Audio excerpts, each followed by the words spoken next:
Essa noite eu quero falar sobre tolos. E quero que vocês abram comigo o terceiro capítulo de 1 Coríntios, começando com o verso 18, que diz: Ninguém se engane a si mesmo. Se alguém dentre vós se tem por sábio nesse século, faça-se astuto para se tornar sábio. Porque a sabedoria deste mundo é loucura diante de Deus. Porquanto está escrito: Ele apanha os sábios na própria astutícia dele. Sim. Alguns anos atrás, Anton Nevin cantou Que tipo de tolo eu sou. Ficou no topo das paradas. Eu procurei no dicionário para ver o que é um tolo. Um dos meus associados me ajudou. A Bíblia tem muito a dizer sobre tolos. Em Provérbios 10, 21, diz que os tolos morrem por falta de sabedoria. Provérbios capítulo 17 diz que os tolos desprezam a sabedoria. Quando P.T. Barnum veio a esse país, disse que o povo americano quer ser enganado e disse que a cada minuto nasce um tolo. Encontrei alguns sinônimos para tolos: pessoa estúpida, cabeça dura, simplório, imbecil, cabeça oca, ignorante, alguém que foi empossado por outro, um fantoche, crédulo. Agora, na Bíblia pode significar tudo isso, mas também tem um significado moral. E é uma palavra muito importante. Os versículos parecem que se contradizem. Em 1 Coríntios, capítulo 3, versículos 18, diz que se torne um tolo. E Provérbios capítulo 17 diz que os tolos desprezam a sabedoria. E Deus está falando do ponto de vista divino. Em uma passagem, um tolo é uma pessoa que não pensa, descuidado e sem entendimento verdadeiro. Em outra passagem, a palavra é usada do ponto de vista das pessoas que receberam a Cristo, porque o mundo ri delas e diz que são tolas e ridículas, mas na verdade são sábios. Agora Jesus diz que quem chama outro de tolo corre o risco de parar no fogo do inferno. Tenha muito cuidado de chamar outra pessoa de tola. Eu não usaria chamar você de tolo ou outra pessoa. Nunca use a palavra tolo quando você estiver com raiva. A Bíblia diz que existe o tolo ateu. É repetido 2 vezes nos Salmos 53, versículo 1 e nos Salmos 14, versículo 1. Diz o tolo no seu coração: não há Deus. No hebraico, esta tradução quer dizer: não há Deus para mim. Em outras palavras, esse tolo está dizendo: não há Deus para mim. Ele não estava dizendo que Deus não existe, mas estava dizendo que Deus não existe para ele. Há muitas pessoas que não são ateus assumidas, mas são ateus práticos, no sentido de que eles vivem como ateu. Você não vive como quem acredita em Deus. Você vive como se Deus não existisse. Em certo sentido, você é um ateu. Há centenas de pessoas assim aqui nessa noite. Você acredita em Deus com a sua mente, você vai na igreja, mas você vive como se Deus não existisse. Você é um ateu em certo sentido. Sim, você é um ateu em certo sentido. Em segundo lugar, a Bíblia fala sobre o tolo que zomba. Provérbios capítulo 14, versículos 9, diz que o tolo zomba do pecado. Aqui está Deus em sua santidade, e a Bíblia diz que pecamos contra Ele, quebramos suas leis e estamos sob sentença de morte.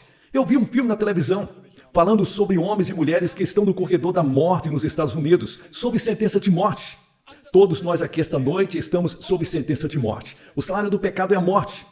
Todos nós pecamos, quebramos as leis de Deus e assim estamos todos condenados a morrer.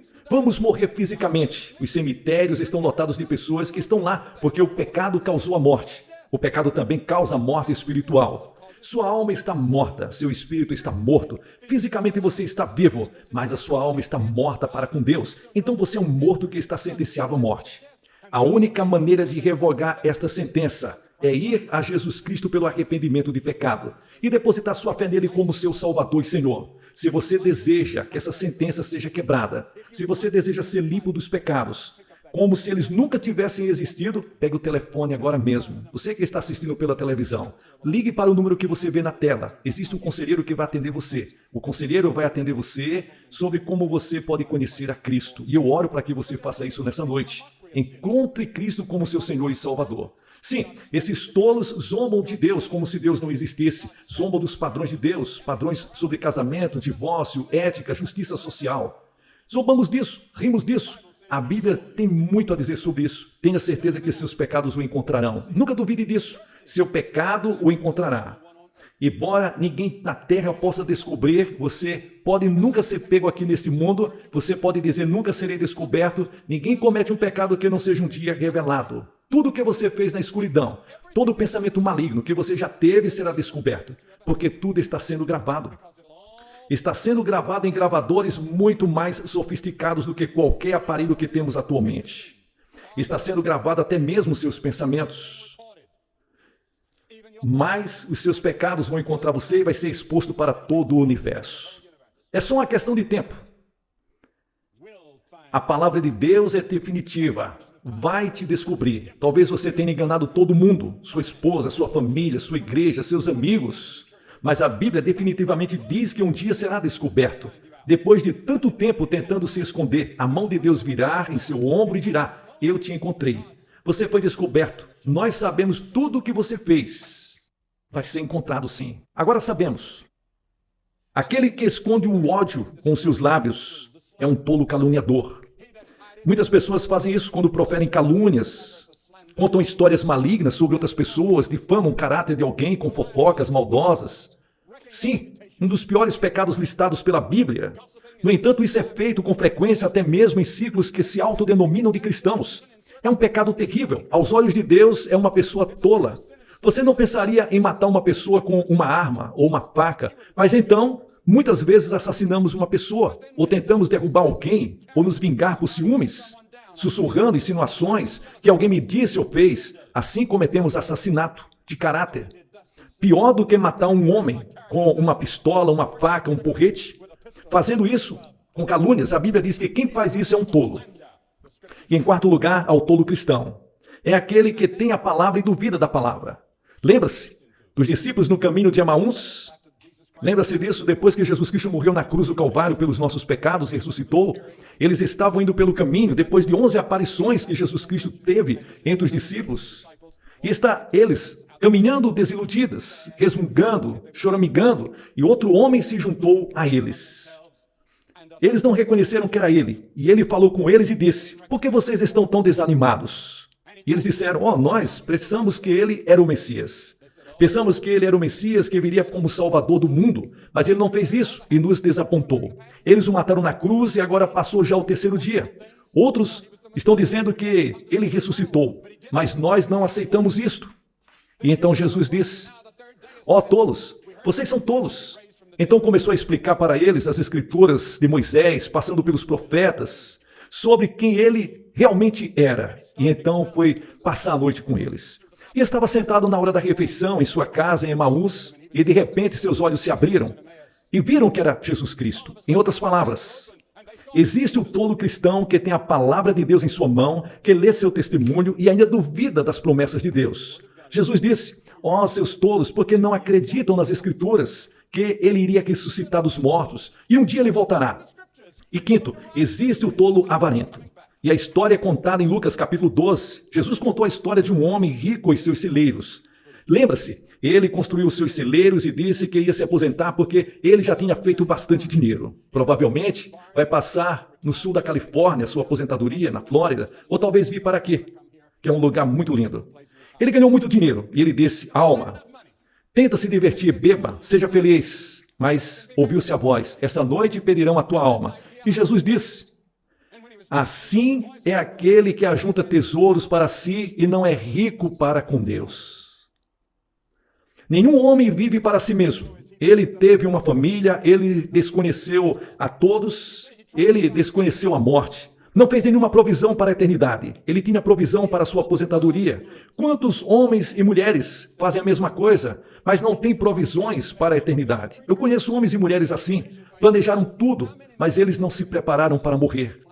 E morreram logo depois de se aposentarem. E é incrível. Já pensou nisso? Algumas pessoas anunciam sua aposentadoria e 2 ou 3 semanas depois, eles caíram mortos de ataque cardíaco. Eles pensam que vão viver 5, 10, 15 ou 20 anos de calma e aproveitar a vida. Mas nem sempre funciona assim. É melhor você ter certeza que está preparado para se encontrar com Deus. Tem pessoas aqui preocupadas em obter os bens do mundo e deixa a preparação para a eternidade para depois. É uma tola. As pessoas que passam seu tempo em festividades sociais, buscando prazeres nessa vida, se esquecendo dos assuntos eternos, é tola aos olhos de Deus. Se você não está preocupado com a sua morada nos céus, ajuntando tesouros nesta vida, onde a traça e a ferrugem corroem, roubam, a Bíblia diz que você é um tolo. Se você perguntasse a esse homem qual é o seu nome, ele responderia: meu nome é o homem rico.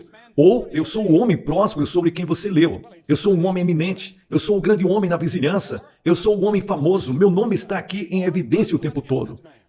Então, você pergunta a Deus: Senhor, qual é o nome deste homem? E Deus vai te responder: tolo. Ele é um tolo.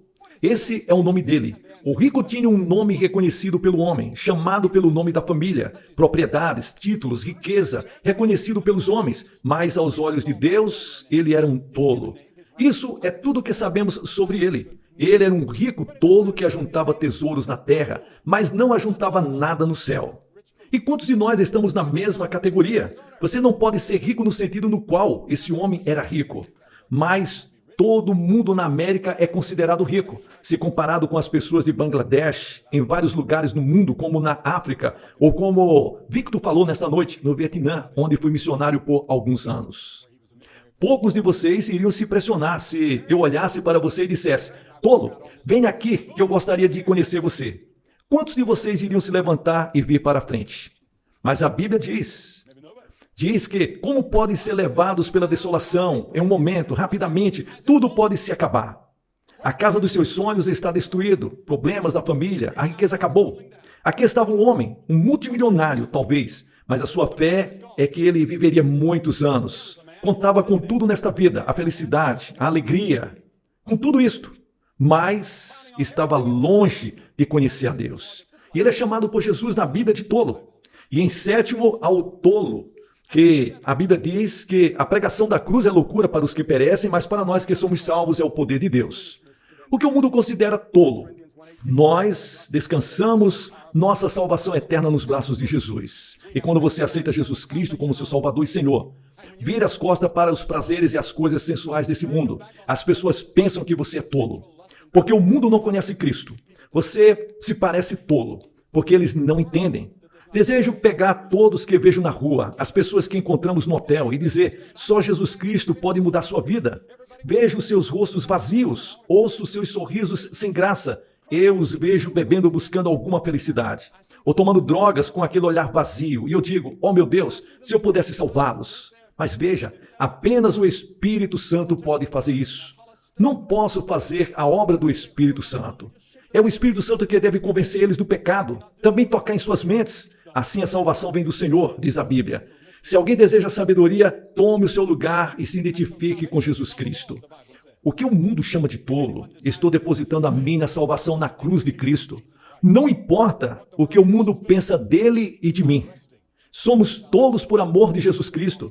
Queremos que o mundo olhe para nós como quem mudou de pensamento, dispostos a ser considerados tolos nesta terra, porque nos voltamos para Cristo. Ou você é um tolo do diabo ou um tolo pelo amor de Cristo. A Bíblia diz em Provérbios capítulo 12, o caminho do tolo é agradável aos seus olhos. Há um caminho que parece direito ao homem, mas o fim dele são os caminhos de morte. Em que estrada você está? A estrada que conduz para a vida eterna, a estrada estreita. Você tem que fazer esta escolha, ou você está indo pelo caminho da destruição. A Bíblia diz: escolha quem você quer servir. Um tolo é chamado, e muitos tolos estão pensando que estão vivendo em felicidade. Porque você vê, quando você vem a Cristo, existe um preço a se pagar. E um dos preços que você paga é ser incompreendido por alguns membros de sua família, algumas pessoas que são da sua comunidade, da sua escola. Sim, e isso é o que Jesus disse quando falou: vem, toma a tua cruz e me segue. É como se você tivesse uma doença especial. O fato de você se identificar com Cristo, as pessoas vão rir de você. Você deve estar disposta a deixar as pessoas zombarem de você para seguir a Cristo. Essa é a sua cruz.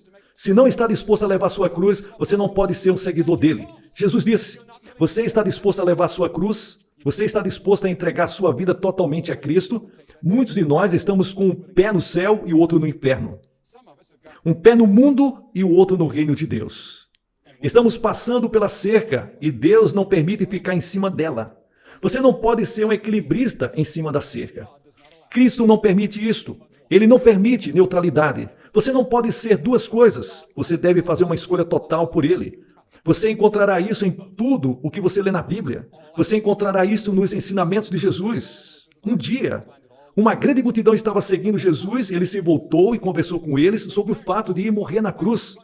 Muitos não o seguiram. Mas por quê? Porque eles não poderiam aceitar essa conversa de cruz. Você quer Cristo em seu coração? Pega o telefone agora mesmo. Você que está assistindo na televisão, fale com o conselheiro. Faça essa ligação. Se der ocupado, ligue de novo. Em todo o país eles estão esperando por você. E você pode falar com alguém e receber Jesus Cristo em seu coração. Porque você vê, quando Cristo morreu na cruz, diz que a multidão abaixo zombaram dele. Eles disseram, que idiota, você salvou outros, mas não pode salvar a si mesmo. E Jesus estava pendurado lá. E no céu, 72 mil anjos de legiões desembainharam suas espadas, prontos para vir, para resgatá-lo. Mas ele disse, não, eu os amo. E quando ele morreu na cruz, levou todos os nossos pecados. Todo o pecado que você já cometeu, ele levou na cruz. Ele tomou a penalidade da morte por você.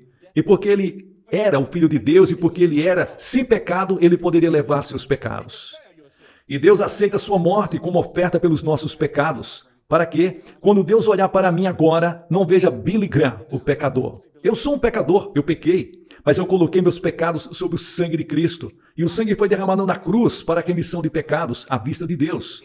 Para quando ele olhar para mim, não veja meus pecados. E Deus tem uma habilidade, uma única, que você não tem. Deus pode esquecer. A Bíblia diz que ele esquece seus pecados. Em outras palavras, as fitas são apagadas desde o momento em que você nasceu até o momento de sua morte. Porque se um só pecado permanecer nessas fitas, você nunca irá para o céu. Deus é justo e santo. E antes de entrar no céu, você deve ser justo também. A única maneira de obter a justiça de Cristo é pela fé. É de graça. Você não precisa pagar nada por isso. Mas você tem que fazer 3 coisas. Você deve se arrepender dos seus pecados. Isso significa que você está disposto a mudar seu modo de vida. Você está disposto a mudar completamente e colocar Cristo em primeiro lugar na sua vida a partir desse momento. Você pode ser um membro da igreja, você pode ser católico, mórmon, judeu, você precisa de Cristo. Você precisa fazer o seu compromisso. Não estou pedindo para que você se junte a uma igreja essa noite, uma igreja específica. Estou pedindo para que você se certifique se seus pecados estão perdoados e que você está pronto a ir para o céu. Primeiro, arrependa-se. Segundo, receba-o pela fé em seu coração. Fé significa confiança, compromisso total. Significa que ele se torna o piloto do seu avião ou se torna o motorista do seu carro, da sua vida. Você entrega todas as decisões a Cristo e isso é maravilhoso. Você confia nele para a sua salvação. E então, terceiro, você está disposto a obedecer a ele, estudar as Escrituras, orar e obedecê-lo, fazer com tudo como ele diz e se tornar seu seguidor. Não importa o custo. Vou pedir agora que você assuma esse compromisso essa noite. Vou pedir para você fazer isto. Como já vimos centenas de pessoas, venha a esta plataforma. Chegue até esse local aqui diante de todas as pessoas. Quero fazer esse compromisso com Deus. Você diz em seu coração. Quero ter certeza do perdão dos meus pecados. Vou entregar a minha vida para Jesus. Quero conhecer diante dos homens aquele que morreu por mim na cruz do Calvário, Jesus Cristo. Eu quero fazer esta escolha. Jesus disse, ou a Escritura diz, hoje é o dia oportuno, é o tempo da salvação. Em nenhum lugar da Bíblia diz que Deus promete salvação para amanhã, que sempre haverá um amanhã para você se decidir.